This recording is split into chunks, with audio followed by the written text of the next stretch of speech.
સમાચારો સામે આવી રહ્યા છે। નીરવ મોદીની ધરપકડ કરી લેવામાં આવી છે।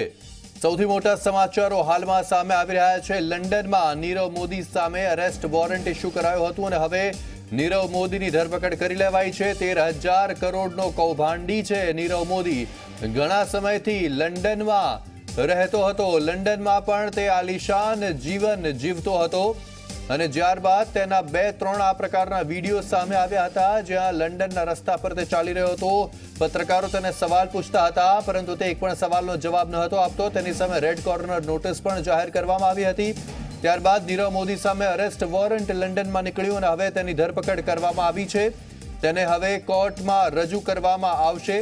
તેની સાથે જ નીરવ મોદીની પ્રત્યર્પણ માટેની પણ કાર્યવાહી ભારત દ્વારા કરવામાં આવી શકે છે। નીરવ મોદીને ભારતને સોંપવા માટે ભારત દ્વારા યુકેની સરકાર સમક્ષ માંગ કરવામાં આવી શકે છે।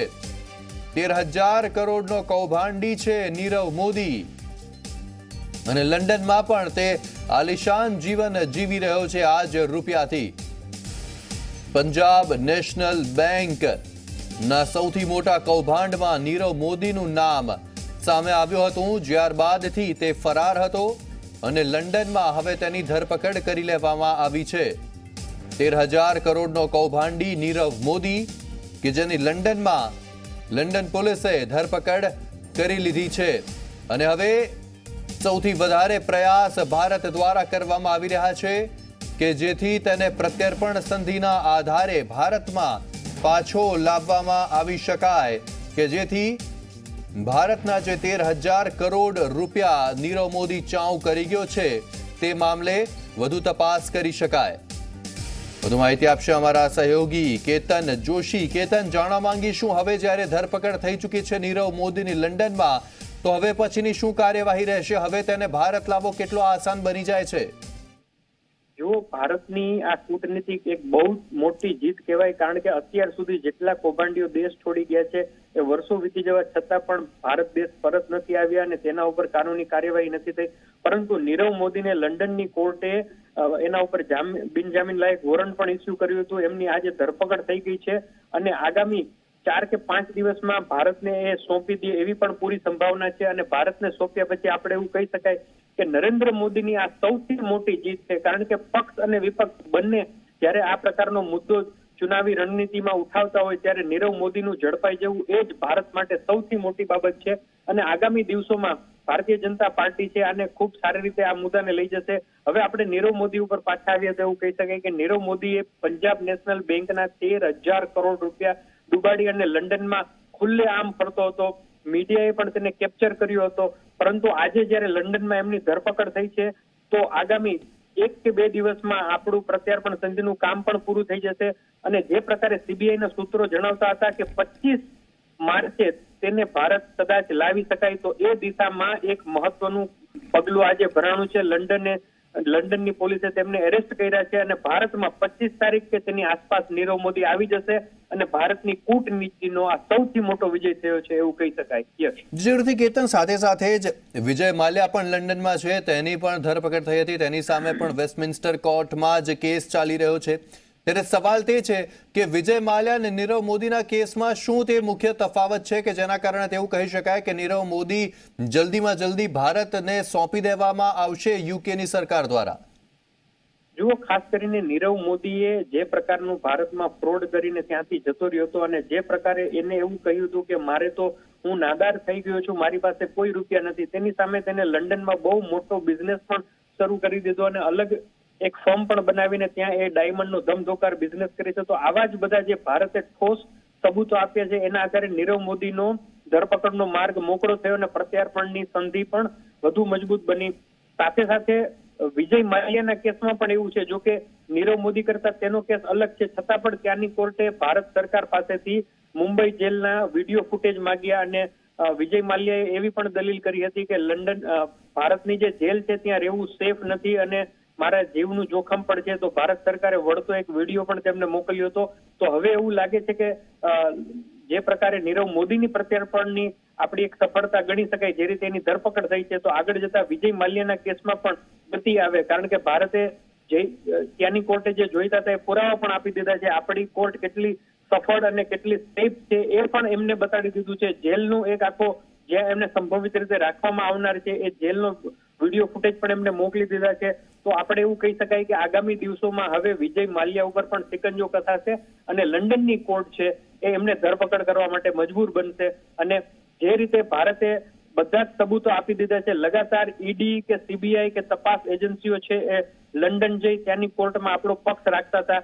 અને સીબીઆઈએ તો હમણાં 2 દિવસ પહેલા ત્યાં સુધી કહેલું સીબીઆઈના એક ઓફિસરે કે અમે 25 તારીખની આસપાસ નીરવ મોદીને ભારત લાવશું. મતલબ કે ધરપકડ થયાના 2 દિવસ અગાઉ પણ એવો એટલા વિશ્વાસથી કહી શકતા હોય તો આપ વિચારો યશ કે ભારતની કૂટનીતિક અને જે રીતે ત્યાંની કોર્ટમાં આપવા જોઈતા સબૂત કેટલા મક્કમપણે સબૂત આપ્યા છે અને એનો જ આજે આપણે કહી શકાય કે અસર પડી છે અને નીરવ મોદી છે એ અરેસ્ટ થઈ ગયો છે. તો જલ્દીથી ભારતમાં આવશે એ દિશામાં હવે આપણે આશા રાખી શકીએ. જી, સાથે જ કેતન, હવે નીરવ મોદીની જો ધરપકડ હવે કરી લેવામાં આવી છે તો હવે કોર્ટમાં કયા પ્રકારની દલીલો થઈ શકે છે? તેને વેસ્ટમિન્સ્ટર કોર્ટમાં તેને રજૂ પણ કરવામાં આવશે તો કોર્ટમાં કયા પ્રકારની કાર્યવાહી થઈ શકે છે? જો જે રીતે ભારતની કોર્ટમાં બેલની એક સંભાવના હોય છે એવી રીતે ત્યાં પણ એમને એક અને આપણા કરતા પણ ત્યાં કોઈ પણ વ્યક્તિને જે આરોપી તરીકે પ્રસ્થાપિત થયો હોય એને પ્રિવિલેજ આપવામાં આવે છે. તો નીરવ મોદીના કેસમાં પણ એવો ચોક્કસપણે દલીલ રાખશે અને પોતે ભારતમાં પ્રત્યાર્પણ શા માટે ન કરવું એના પણ ત્યાં એના પોતાનો પક્ષ રાખશે.